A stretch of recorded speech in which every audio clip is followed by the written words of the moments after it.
이제 호중구는 그 면역, 이제 우리가 선천 면역과 후천 면역을 말씀드렸잖아요. 우리 몸에서 예를 들어서 상처가 났다. 그러면 제일 먼저 달려가는 게 호중구예요. 이제 호중구가 이제 여기 이렇게 둥글게 길다랗게 나와 있는 게 이제 세포인데, 이 세포들이 있고 이제 세포막들이 있으면은 이 호중구가 이렇게 가다가 부착을 해요. 세포 표면에 부착을 해가지고 이 세포 사이를 뚫고 이렇게 들어가는 거예요.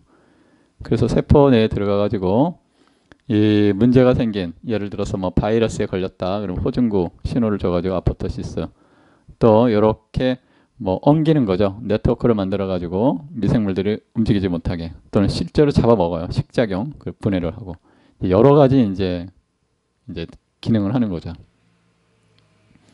그런데 이러한 이제 구조가 이렇게 바뀌잖아요. 부착해가지고 형태가 바뀌었죠. 이렇게 형태가 그냥 바뀌는 게 아니에요. 다 에너지가 필요한 거예요. 엄청난 에너지들. 예를 들어서 지금 글리포세이트가 지금 문제가 되고 있잖아요. 그죠? 이 무슨 말씀이냐면, 이렇게 형태가 변하려면은 여기 세포 골격이 다 바뀌어야 돼요. 세포 골격이 짧은 시간 내에 이렇게 세포 골격이 바뀌어야 되거든요. 세포 골격이 이렇게 바뀌어야 되는데, 이런 세포 골격이 바뀌려면은 이 과정에서 엄청난 에너지들이 쓰이는 거예요. 에너지. 구조가 바뀐다. 구조가 변형을 하려면 에너지가 필요하고, 또 구조가 바뀜으로써 기능도 바뀌고 이러는데, 이게 모두 에너지가 필요해요. 이 에너지가 어디서 나오는 거죠? 미토콘드리아에서 나오는 거죠. 그죠? 이 세포 내에 있는 에너지는 모두 미토콘드리아에서 90% 이상 나온단 말이에요. 미토콘드리아. 미토콘드리아는 내막과 외막이 있는데, 이 내막 사이에, 그죠? 전자 전달기가 있단 말이에요. 전자 전달기 핵심 요소 중에 하나가 시토크롬이란 말이죠. 이 시토크롬을 누가 손상을 시킨다고요? 글리포세이트. 글리포세이트가 영향을 준다. 글리포세이트는 어디에 있냐?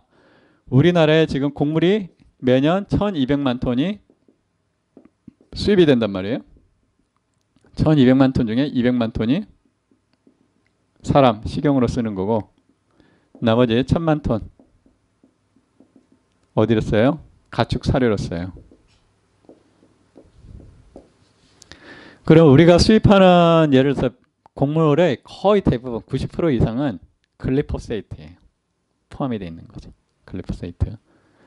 그러면 전 국민이 거의 90% 이상은, 전 국민 90% 이상은 글리포세이트에 노출되어 있다고 볼 수 있는데, 이 글리포세이트가 뭐냐? 지금 세계보건기구,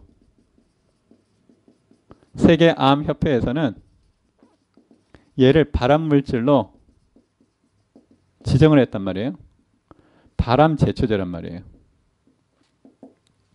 그리고 지금 3개월 전에 미국 캘리포니아에서 이 농부에게 징벌적 배상을 하라고 몬산토에 판결을 내렸어요. 확정 판결. 왜냐하면 이 농부가 글리포세이트를 사용했는데 암에 걸렸어요. 그러면 이 농부가 소송을 걸었죠. 왜 너희들이 이거 발암물질인데 이거 나한테 안 알려주고 이거 그냥 쓰게 했냐. 그래 이제 패소한 거죠. 몬산토가. 그런데 이 농부가 하나 승소했는데 지금 소송이 몇 건 걸렸는지 아세요? 지금 현재 1만 건이 넘게 걸려 있어요. 네. 근데 몬산토는 지금 날랐어요. 누가 사갔죠? 몬산토? 누가 사갔어요? 바이엘이 사갔어요.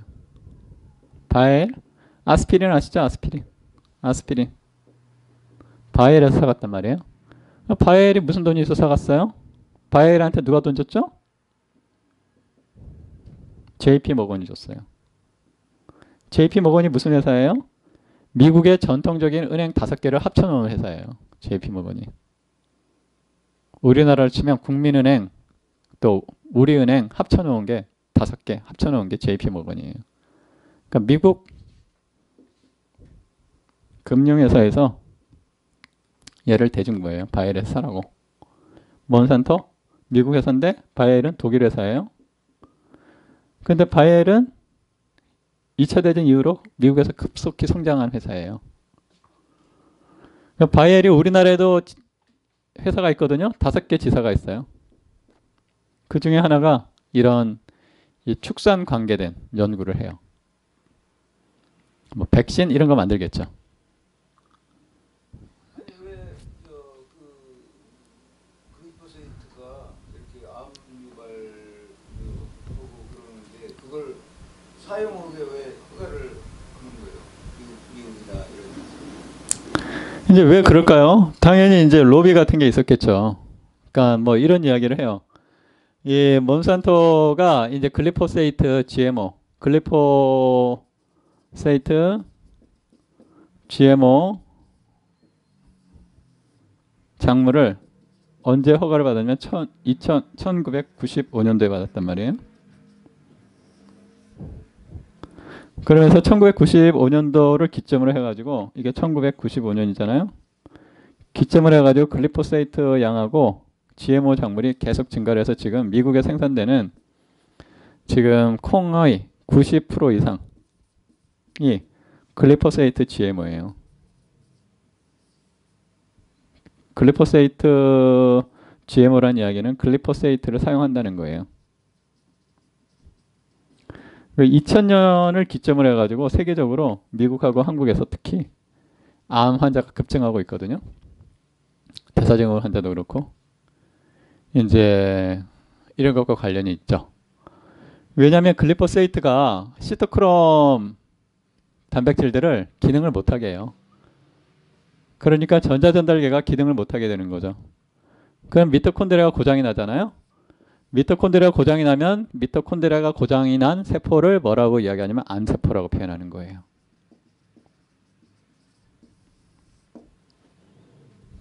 그러니까 지금 무슨 암약 만들고 암 뭐 항암제 만들고 이런 이제 상황이 아니에요. 원인이 뭐냐? 글리포세이트가 밑바닥에 깔려 있다. 암 환자가 아무리 많이 나가지고 치료를 잘 해본들 그게 무슨 소용이에요? 치료도 제대로 안 될 뿐더러. 그죠? 항암 약물이 잘 치료가 됐으면 왜 지금 항암 약물이 300종, 400종이 지금 만들어지고 있어요? 앞으로도 지금 계속 만들어질 거고. 그죠? 치유가 안 되니까 계속 새로운 거 만든다는 거잖아요. 항암 약물 값은 점점 증가를 할 거고 높아질 거고. 이 원인이 뭐냐? 지금 유전자 문제가 아니라는 거예요. 유전자 문제가 아니고 지금 글리포세이트가 지금 전자전달계를 중요한 역할을 시토크롬 단백질을 기능을 못하게 하니까 전자전달계가 고장이 나고 그럼 에너지 생성을 못하니까 지금 면역계도 기능을 못하고 뇌세포도 기능을 못하고 이제 세포, 생식세포도 기능을 못하고 그러니까 온갖 질병에 걸리는 거예요. 그죠? 그러니까 치매 환자 증가하죠? 치매. 그죠? 예, 치매 환자 지금 젊은 사람들도 치매가 점점 증가하고 있어요. 왜 그러냐? 글리포세이트가 뇌세포도 기능을 못하게 한다는 거죠. 그러니까 치매가 증가를 하는 거고 암세포 왜 증가하냐? 지금 미토콘드리아가 계속 고장이 나니까 지금 암 환자가 증가를 하는 거고 또 왜 거기 비만 환자가 증가하냐? 이 에너지를 계속 써야 되는데 에너지를 못 쓰잖아요. 그죠? 그러니까 계속 이제 지방이 쌓이는 거예요. 그러니까 고지혈증 환자 증가하는 거고 이제 혈액 속에서 기름이 증가하고 혈당이 소모가 안 되니까 당뇨가 증가하는 거고 지금 이제 여러 가지가 이제 관련이 돼 있어요. 그런데 이게 뭐 예를 들어서 내가 자동차를 이제 길을 가다가 차에 딱 치였다. 그러면 인과관계가 명확하잖아요. 그죠? 아, 차가 원인. 사람이 죽었다. 다쳤다. 인과관계가 명확한데 이 음식을 먹으면 이 글리포세이트가 들어갔다고 해서 그 다음날 바로 꼴까닥 죽냐? 그 다음날 암에 탁 걸리냐? 아니라는 거예요. 서서히 이제 몸이 이제 망가지는 거죠. 그러니까 사람들은 인과관계를 명확하게 파악을 못하는 거예요, 지금. 그런데 스완슨이라는 사람이 이 글리포세이트 양하고 암의 종류의 이 상관관계를 분석했어요, 통계적으로. 상관관계를 분석했더니 거의 상관계수가 90% 이상, 0.9 이상, 90% 이상 글리포세이트가 원인으로 나타난다는 거예요, 지금. 그러면 지금 이 그 세계 WHO, 지금 WHO에서 이런 거, 암협회에서 이런 걸 이제 발암물질이다가 이렇게 이야기했을 때는 95년도에 이미 조사를 했겠습니까? 못하죠. 그죠? 왜냐하면 역학적으로 사람들이 계속 암이 증가를 하니까 원인이 뭐지? 하고 찾아보니까 그때 이제 인식을 한 거예요. 그러니까 세계암협회나 또 세계보건기구에서 이렇게 발암물질로 인정한 건 2000년 이후란 말이죠. 그러면 정부에서 해야 할 일은 뭐예요? 이거는 지금 우리나라 같은 경우는 지금 거의 우리 먹는 음식 쌀 빼놓고는 90% 이상, 그죠? 다 수입해서 먹는 거잖아요. 그런데 그게 거의 대부분이 글리포세이트다. 발암 제초제가 들어가 있다. 지금 국민들에게 지금 독공부를 먹이고 있는 거예요, 지금. 지금 우리나라도 그 제초제로 하여튼 제초제를 쓰는데 그 글리포세이트 제제도 들어와 있는 거예요. 많죠. 많이 있고 또 글리포세이트 단독으로 100% 쓰는 경우는 이제 드물고 다른 제초제하고 같이 섞어서 팔아요. 그런데 문제는 그렇게 섞어서 팔면은 독성이 더욱 강해진다는 거예요. 독성이 강해진다는 말은 암 유발 원인이 더 커진다는 거예요. 글리포세이트 들어간 제초제 이름이고 지금 제가 국회에서 발표를 했는데 그때 제가 PPT 나중에 보내드릴게요. 종류가 한 10대까지 넘는 것 같아요. 뭐 지금 기억에 나는 건 근사미. 이름만 들으면 근사하잖아요. 근데 그게 발암 제초제가 포함이 돼 있어요. 많이 쓰죠. 예, 그런데 근삼이 하나가 아니더라고요. 보니까 10가지가 넘는 것 같더라고요. 라운드가 아주 대표적인 이제 그거고. 그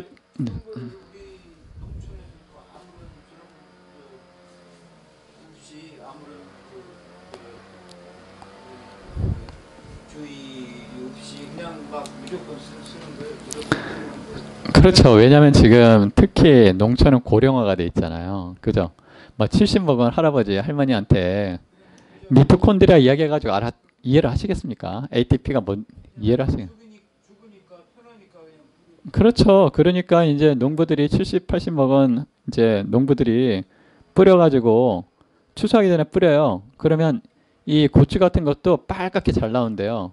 그거를 자식들에게 보내준다는 거예요. 그 무슨 의미예요? 그러면 자식들한테 암에 걸리라고 하는 거잖아요. 지금 발암 제초제로, 발암 물질로 판정이 났는데. 그죠? 그러면 그런 이제 농부들이 뭘 알겠습니까? 그럼 정부에서 규제를 해야 되는 거죠, 그걸. 그런 제초제를 시판을 못하게 만들고. 그렇죠. 시판을 못하게 하죠. 그래서 지금 소련 같은 데는 그 GMO, 글리포세이트 GMO 작물은 거의 반역제로 지금 다루고 있잖아요. 그게 맞는 얘기죠. 왜냐? 국민의 생명을 손상시키는 거잖아요. 완전히. 이거는 총칼만 안 들었다 뿐이지 독약을 푸는 거랑 똑같은 거예요. 얘 옛날에 전쟁할 때 그러잖아요. 그 적진 가가지고 적진의 성에 가가지고 뭘 해요? 성 안에 있는 우물에다가 독약을 풀어버리잖아요. 그죠? 똑같은 일을 하고 있는 거예요, 지금. 쓴 논문은 지금 인터넷에서 원본을 찾아보실 수가 있어요. 거기 보시면은 거의 한 2, 30가지 그 질병에 대해서 그래프가 쭉 나와 있는데 거의 똑같은 선을 따라가고 있어요.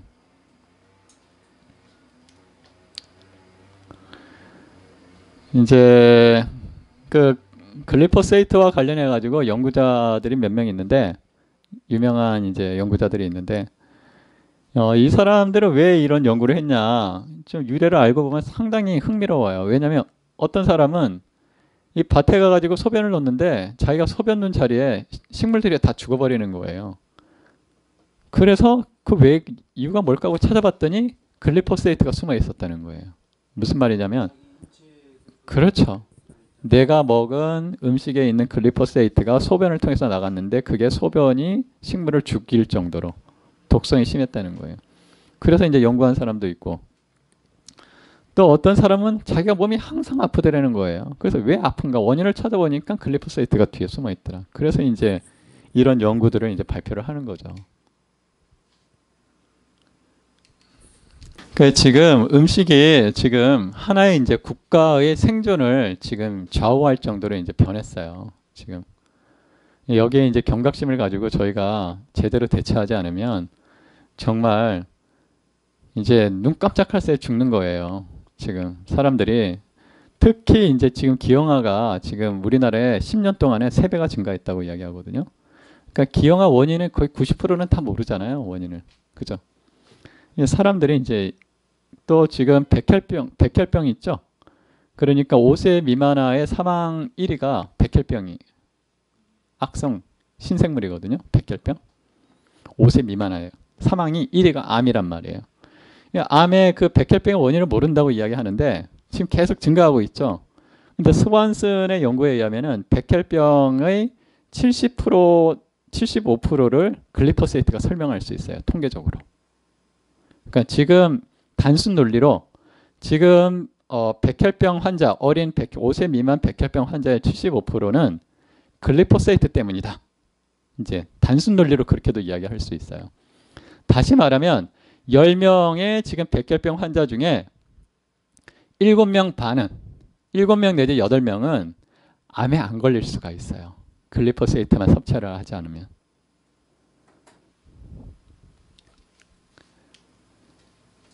이제 천식과 오메가3 지방산이 있는데 그러면 천식에 영향을 주는 요소는 뭐가 있냐? 우리가 이제 음식에 있는 영양소가 실제로 약물보다 효과가 적다 또는 시간이 많이 걸린다 이렇게 생각하는 사람들이 많아요. 근데 절대 그렇지가 않죠. 오히려 이 음식을 통해서 영양소를 적절하게 섭취를 하게 되면은 훨씬 약물보다 강력한 효과를 얻는다. 왜? 첫 번째는 인체에 가장 적합하기 때문이에요. 두 번째는 이 음식에 있는 영양소들은 단독으로 활동하지 않아요. 항상 연합군으로 활동해요. 그죠? 예를 들어서 우리가 사과 하나를 먹는다. 사과 하나를 먹더라도 그 안에는 성분이 수천 가지, 수만 가지가 있단 말이죠. 얘들이 연합을 해가지고 인체에 이제 유익한 효과를 준다 하는 거고, 또 하나는 이런 음식들은 오랜 시간 동안 적응을 했기 때문에 인체에 부작용이 없다. 거의 없다. 이제 이렇게 볼 수가 있어요. 또 맛이 있기 때문에 지속할 수가 있죠.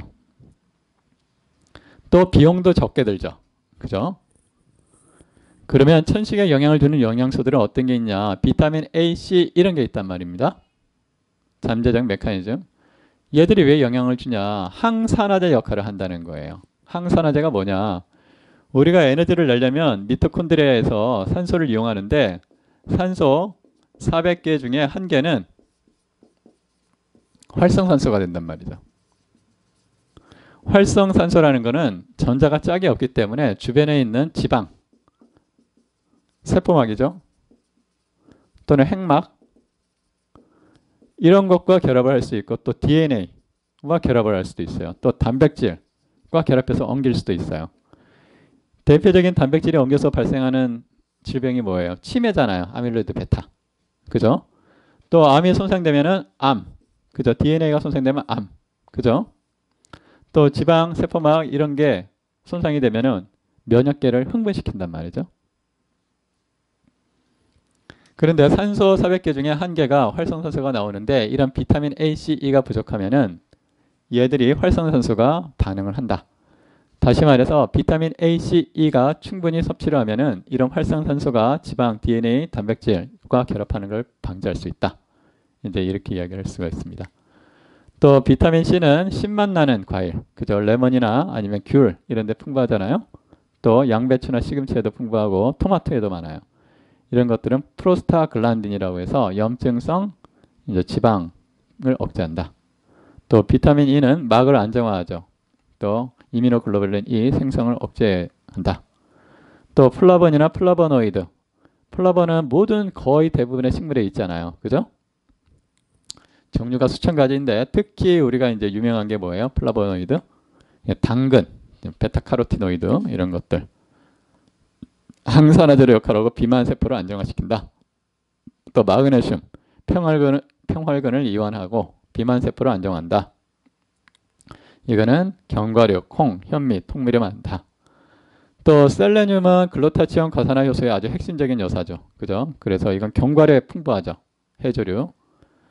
또 통밀이나 현미도 많고, 또 구리와 아연은 SOD라고 해서 항산화제,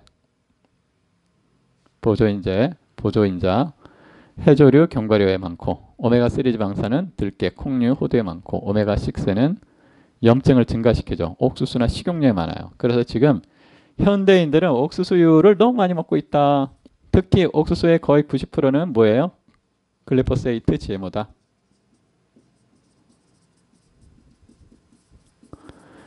이제 옥수수유뿐만 아니라 옥수수 당도 있잖아요. 당, 그죠? 옥수수 시럽. 지금 거의 그 시중에 이제 뭐 커피 전문점이라든지 아니면 편의점, 네, 다 옥수수잖아요. 그런데 그 옥수수 시럽에 뭐가 들어있어요? 글리포세이트가 들어있어요.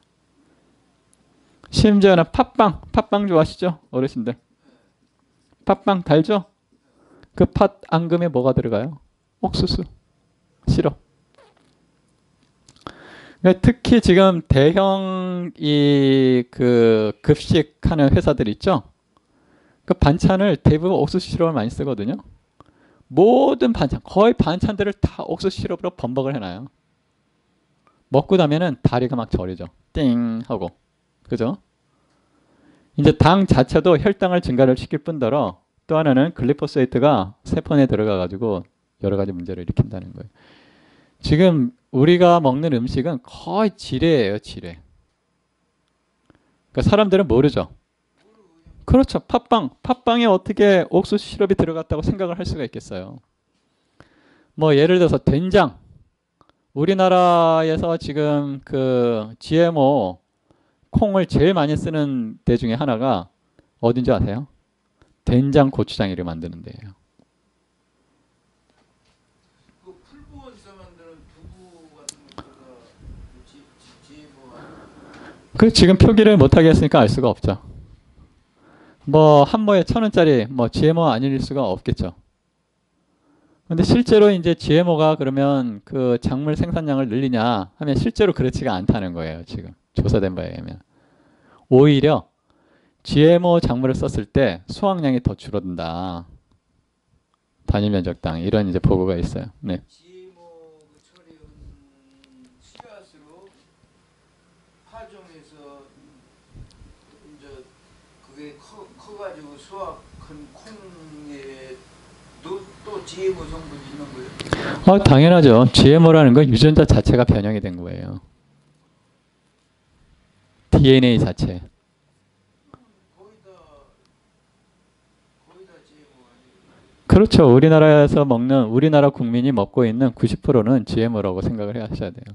그러니까 세계에서 가장 질병 증가율이 빠른 나라가 우리나라잖아요. 아니 그러면 박사님 만드는 템페도 GMO 콩 아니에요. 국산콩이잖아요. 국산콩은 GMO가 아니죠. 국산 콩은 예, 그래서 지금 국산콩을 쓰는 거예요. 국산 콩도 결국은 수입 콩 갖다가 기르는 거 아니에요? 아니에요. 우리 토종콩이에요.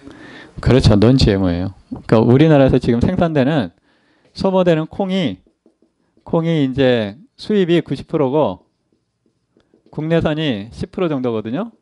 이 수입 90% 중에 10%가 넌 GMO고 80%가 GMO예요. 근데 수입에서 넌 GMO를 어떻게 골라내요? 그렇죠. 그렇게 하려면 이제 표기를 해야 되겠죠. 그런데 식약청에서 표기를 못하게 금지해놨어요. 그거는 식약청에 문의를 해주세요. 그리고 표기를 하면은 불법이에요. 그래서 심지어는 어떻게 됐냐면 지금 외국에서 이제 지금 직구 많이 하잖아요. 직구 하면은 외국에는 표기를 다 하게 해놨거든요. 그 넌 GMO라고 써놓은 거를 가려놨어요.